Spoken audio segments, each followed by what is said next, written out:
Et tout de suite, Elisabeth Assayag pour l'actu santé du jour. Elisabeth. Il vaut mieux faire 5 minutes de sport par jour plutôt qu'1 heure le week-end. C'est le conseil d'un cardiologue du sport qui sort un livre sur la forme physique. Nous l'entendrons.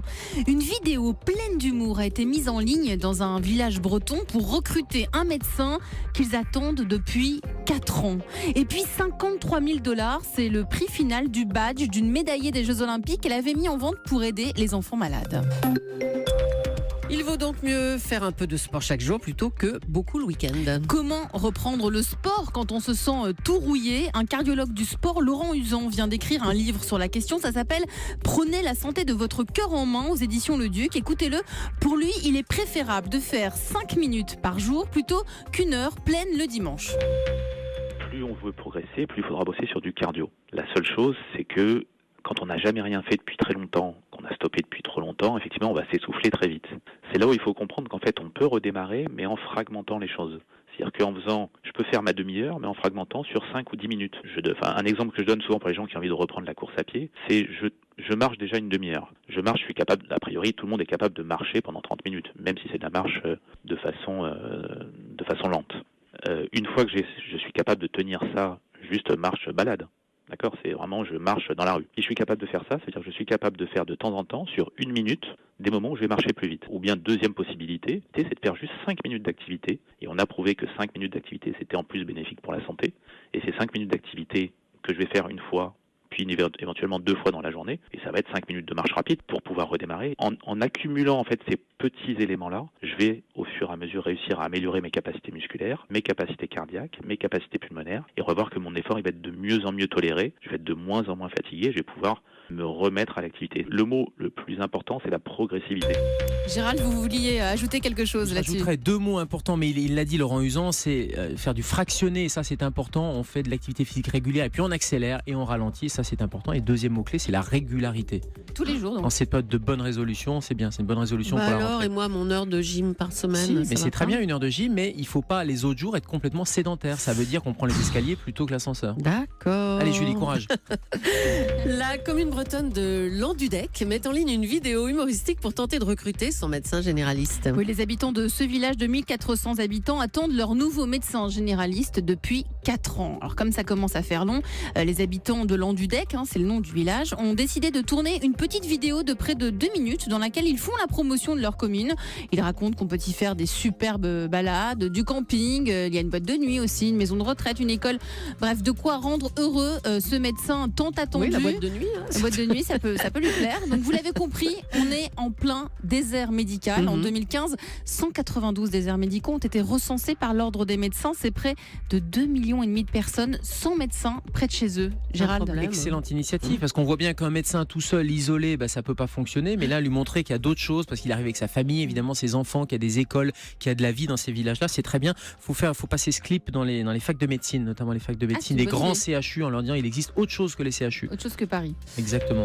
Le régime méditerranéen démontre une fois de plus une baisse de la mortalité. Alors scientifiquement, on sait déjà que ce régime réduit les troubles cardiovasculaires, ça a été démontré, mais là, pour la première fois, des études ont été réalisées sur plus de 1000 personnes pendant 7 ans qui avaient déjà eu des problèmes cardiaques. Et les auteurs ont constaté qu'en suivant un régime méditerranéen, le risque de mortalité était réduit de 37%, ce qui est beaucoup par rapport à ceux qui ne faisaient pas spécialement attention à leur alimentation. Le régime méditerranéen, c'est quoi ? Eh bien, c'est le fait de manger des légumes, des fruits, des céréales complètes, du poisson et de l'huile d'olive surtout. L'huile d'olive, c'est ce qu'on appelle le régime crétois. Crétois, exactement. C'est la même chose. C'est la même chose. On est en plein dans les bonnes résolutions, vous le disiez, Gérald. Résolution de la rentrée. Et vous nous dites, Elisabeth, qu'être débordé ferait du bien. Eh bien oui, être trop occupé est souvent perçu comme négatif. Pourtant, des chercheurs américains auraient prouvé le contraire. Ce serait même stimulant pour nos neurones. Ils ont étudié plus de 30 adultes, bon c'est pas énorme, âgés de 50 à 89 ans. Des tests ont montré que les personnes débordées avaient un raisonnement plus pertinent, un vocabulaire plus riche, une mémoire épisodique plus précise et un traitement de l'information plus rapide. Beaucoup. Je parlais de vous, Gérald. Voilà, traitement une brève information plus rapide. Oui, traitement de l'information plus rapide. Le cerveau est en marche, il n'y a pas que les jambes. Ils sont plus vifs. D'accord.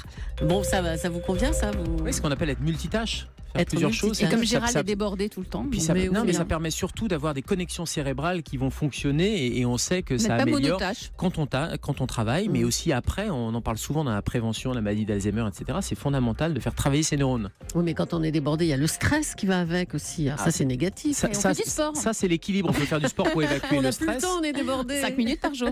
Et on peut être multitâche sans trop de stress. Oh, vous m'énervez.